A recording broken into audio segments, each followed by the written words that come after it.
1200 વર્ષની હિસ્ટ્રી છે એને દુનિયામાં વિશ્વ લેવલ ઉપર એક રજા જાહેર થાય તો કોની રજા છે, એમણે શું કામ કર્યા અને આનો સીધી લીટીના ડીએનએ વારસદાર આવી રહ્યા એ ધણીમાતંગ દેવના સીધી લીટીના ડીએનએના વારસદાર જે છે એમના પોતાના, અને એમનો જો ઇતિહાસ છુપાવવામાં આવતો હોય અથવા એમની જાહેર રજા ન હોય અને વિદેશી આક્રમણકારીઓનો ઇતિહાસ આપણા ચોપડામાં ભણાવવામાં સિલેબસમાં ભણાવવામાં આવે છે, જ્યારે ધણીમાતંગ દાદાનો કોઈ જાતનો ઇતિહાસ ભણાવવામાં આવતું નથી.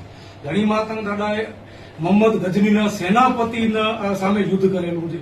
એમના વંશજોએ આજે હોર્સિયો મેઘવાર હોય તો જામ અબલાજી સાથે, અલાઉદ્દીન ખિલજી સાથે યુદ્ધ કરેલું છે. સર, એટલો મોટો અબડાસાનો સમસ્ત કચ્છનો ઇતિહાસ છે. જો આ જાહેર રજા સરકાર જાહેર કરે, ફરજિયાત રજા, તો ગુજરાતમાં એક મેસેજ જશે કે કચ્છનું એક આવું સુંદર ઇતિહાસ છે.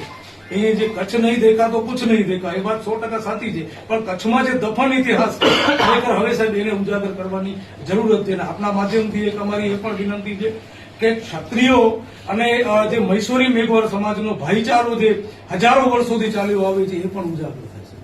એક સામાજિક, રાજકીય અને તમામ પ્રકારની તાકાત એક અલગથી ઉભી થાય. કારણ કે આજે કમસે કમ 20 થી 25 જણા ક્ષત્રિય સમાજના યુવાનો પણ અમારી સાથે આવ્યા છે. એમની પણ એવી માંગ છે કે નહીં, ધણીમાતંગ દાદા ધર્મગુરુ તમારા નહીં અમારા પણ હતા. આજની તારીખમાં જે રાજતિલક કરવામાં આવે છે એ માતંગ દેવના હાથેથી જ કરવામાં, અને પોતાનું લોહી અંગૂઠો કાપીને રાજતિલક કરવામાં આવે છે.